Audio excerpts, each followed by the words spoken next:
Hey y'all, I'm Hope. Welcome back to my channel, and welcome to my reading and channel goals for 2024. I've tried to keep this fairly simple this year because I don't want to overwhelm myself. I know that's when I do my worst work, it's when I get overwhelmed. But I wanted to come up with a couple of goals just to kind of drive my reading and drive my video creation in the new year, especially because I'm going to be finishing up my master's degree, so I know I'm going to need like a little bit of structure to kind of help keep myself on track as I'm finishing that. And yeah, I'm looking forward to 2024. I think it's going to be a really good year. I know it's going to be a year full of big changes for me because again, I'm going to be, hopefully, if all goes well, completing my master's degree. And then at that point, I should be hopefully looking for and finding, I hope I'm not going to be on the job market for a long time, but finding a full-time job. And I'm also possibly going to be moving at some point in 2024.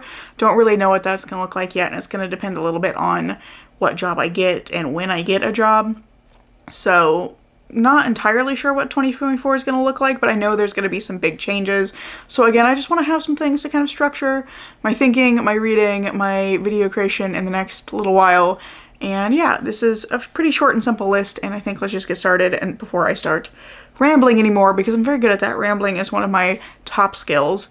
But my main goal in terms of my reading, or at least not my main goal, I feel like the easiest one to start with. I think that, let's say that.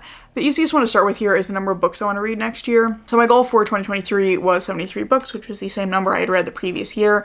My goal for 2024 is going to be 36 books. And if you've been following my channel for a little while, you may have noticed I alternate a little bit. I will frequently have a year where I do like 36 books as my goal, and then I'll have another year where I try to read the number that I'd read the previous year. And what I've found is I've just kind of hopped back and forth to see what works best for me. And I found that choosing 36 works really well for me because I know that that's a doable goal, but it's not a huge time commitment. I can read 3 books a month. That's pretty easy. It's actually less than I typically read in a month, but it gives me something to work towards. And then I find that like when I get to the point where I've fulfilled 36, usually fairly early in the year, that's really motivating to me of like how much further can I get. So I find that that works better for me than logging into Goodreads or looking at my spreadsheet and going, oh, I'm like 7 books behind constantly, which is what's been happening this year because my goal was 73 and I don't think I'm going to hit it at this point. I'm going to get close, but I'm not going to get to it. And I find it much more motivating to be like, okay, I finished that goal. How much further can I get than constantly being like behind?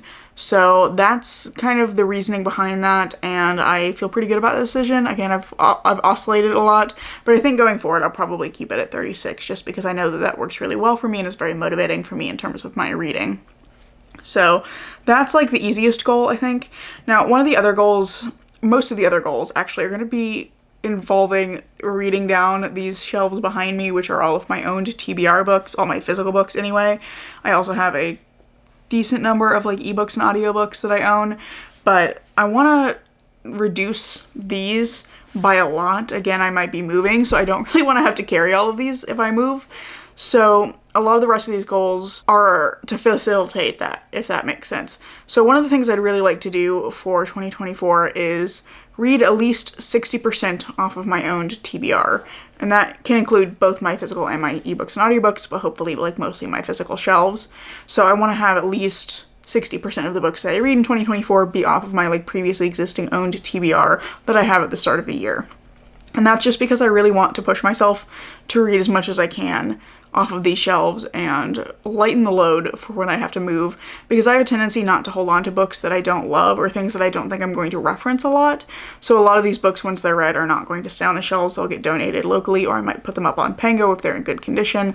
So I need to like start moving things off of these shelves. Also, as a part of that, I'm going to be doing a buying ban, but I'm not going to do it as strictly as I've tried to do in the previous years because that has just never worked for me. I just want to like reduce my buying and be really intentional about what I buy and what ends up on my shelves to begin with. So I'm going to try and reduce it to a handful of pre-orders that I already have existing, because I have some pre-orders that I made like months ago at this point that are for next year. And there's a couple more books that I will likely pre-order that are from some of my favorite authors. Like there's a new Stephen Graham Jones coming later in the year, and I think Sylvia Moreno Garcia has a book coming in like late summer. So there's some things like that that I know I'm going to want to pre-order because it's from some of my favorite authors who I tend to like buy their books and read them fairly quickly. I say that and I still have both of those authors' books just like languishing back here. But again, that's what 2024 is going to be about. So there's a handful of things like that, but there's not very many. In fact, there's far fewer of those than there have been in previous years. So I think that's going to be a little bit easier. I'm also going to allow myself, like, if I'm actively reading a series and I get to the point where I've, like, read all the books that I own and I need to get the next book, like, I'm currently reading and annotating the First Law series by Joe Abercrombie. I've got Before They Are Hanged, and I'm waiting to buy The Last Argument of Kings until after I've read that. But when I finish Before They Are Hanged, I'm going to let myself go buy Last Argument of Kings, because, like, I'm really loving that series. I want to be able to keep making forward progress in it.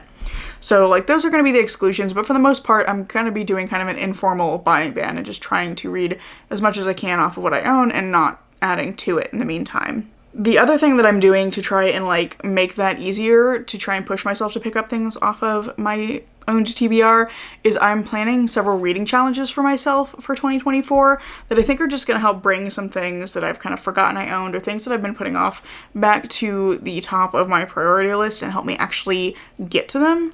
So there's going to be like 4 of them, 3, okay, so 3 of them are actually for my shelves. There's a 4th reading challenge that I want to do, and I'm not sure exactly what that's going to look like yet, but we will talk about that in a second. The 3 that I'm going to be doing that are specifically to read off of my shelves, and these actually work really nicely because they're 12 books each, so I was thinking like my 36 book goal. I have a 36 book goal, and if I read 1 book off of each of these lists each month, then I should reach 36 by the end of the year, and I'll have read the 36 books on these lists, which are things that I wouldn't, I think, otherwise have gotten to quickly. So the first thing is I'm going to be doing a priority TBR like I did for 2023. I did a very bad job of actually keeping up with my priority TBR for 2023, but it was fun to make that list, and it has brought some things back to mind that I kind of forgot that I owned. So I'm going to be doing that again for 2024. I'm going to be drawing randomly out of a bag, which is, I think it's on the shelf over here. It's on the shelf? Yeah, it's sitting right here. There's a bag right there with all of my unread books in it, and I'm drawing out of that bag and going to be using that as my priority TBR for 2024. So there'll be 12 of those. And then I also have a list of self-destructing books, which I think will have just gone up when you see this. So I'll link that in the description so you can check that out if you want to. But this was a video idea I saw originally on Becca and the Books channel. I think she's the original creator for it, but I know that Meg with Books has also done this. But the idea is that I have a list of books that if I don't read them in the next year, I have to unhaul them because clearly I'm just not that interested in reading them. So these are all things that have kind of like been languishing on my shelves for a very long time.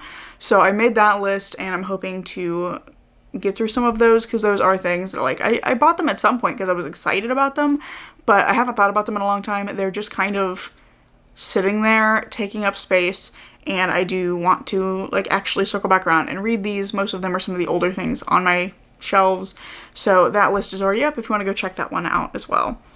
And then the last one is that's specifically off of my owned books is a Dark Academia project. I've tried to do this last few years. I've started filming it twice, and I just have not allotted myself enough time. So what I want to try and do is read these books in 2024 across several months. So I think that that is much more doable for me, and so I could potentially have some sort of video out for that at the end of 2024.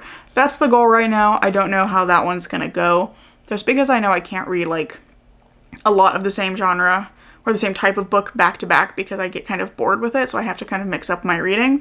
So that's why I think that spreading this out is going to work better for me, but I just don't know how many of them I'll actually get to. But right now I have a list of 12 that are all books that I own physically, so I'm keeping my fingers crossed I can actually do that project this year because it's one that I think will be really fun and one I've been pretty excited about doing for a while. So hopefully you will be seeing that in, I think, November-ish. And then the last project I want to do is not specifically off my own shelf, and in fact I don't think I own any of the books off of the list, but I wanted to do something with Goodreads Choice. So my current plan is to read the top 3 books from each of my 4 favorite genres, which were mystery, thriller, science fiction, fantasy, and horror.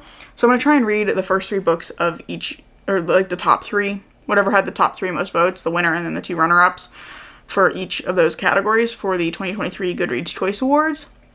I don't think I own any of those books. Oh no, I take that back. I own one, but it's not actually the winner. It's a book that comes before the winner in a series. So that's a list of 12. It's technically more like a list of 18. It was a list of 20, but I've already read 2 of the books. And then like Lightbringer is one of the science fiction books. It's got 5 books ahead of it in a series that I haven't started yet. So for that one, I am going to be allowing myself to like DNF stuff, and actually for all of these, if I don't like something, I'm just going to DNF it. But for that, I really wanted to try to read the top 3 and just see how I feel about those books that have been voted as like the most popular books in my favorite genres. I'm not going to force myself to keep reading if I'm hating a series or if I'm hating one of the books, but I do want to at least try all of the books that were in the top 3 for each of those categories. So that's the kind of last project I had planned that's not really off of my shelves. It's one that's much more going to be utilizing my library, and actually I was lucky I found basically all of these across Libby and my local like physical library. So I think it's going to work out. We're going to see. It's going to depend a little bit on how holds do, because a lot of these had like very long lines on them. So we'll see how that one goes. But I'm very excited for all of these. I think that they're going to be really interesting challenges, and I'm hopeful that they're going to help keep me like motivated to read. So that's basically all my like reading goals for 2024, and I only have 2 very brief channel goals for 2024.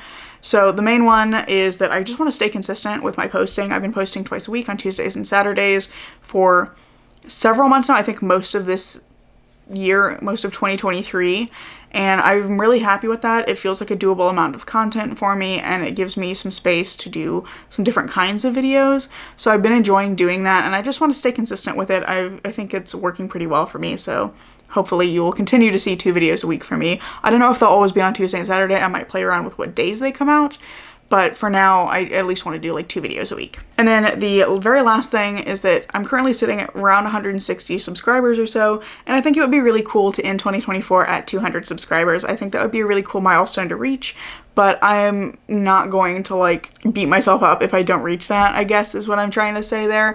Like, I think it would be really cool, and I'm enjoying watching my channel grow, but for me, the thing that I love most about this channel is just getting to talk about the books that I'm reading, talk about the things that I'm loving and the things that I'm hating as well, and kind of put my thoughts down somewhere. And I love that this gives me an opportunity to interact with people in the bookish community online. So really for me, I just want to be consistent with it, but it would be very cool to reach 200 subscribers. So that's kind of like my soft subscriber goal, but it's not my top priority, I guess is what I'm saying. So those are basically all of my goals for 2024. I'm pretty happy with this list. I didn't want to go too overboard and overwhelm myself, but I also wanted to have just something to kind of work towards. So that's what this was all about, and I am really looking forward to the new year and seeing what life is going to be like, because I know it's just going to be a very different year for me. So anyway, let me know down in the comments what your favorite thing has been in 2023, like a favorite book, a favorite movie, something that happened to you that was really cool. Let me know what your favorite thing of 2023 was down in the comments below, and thank you so much for watching this video. I really hope you've enjoyed it. If you have, I hope you'll consider giving it a like, maybe even subscribing to see what comes next. I'm currently posting twice a week on Tuesdays and Saturdays, and I hope to see you in the next video. Bye.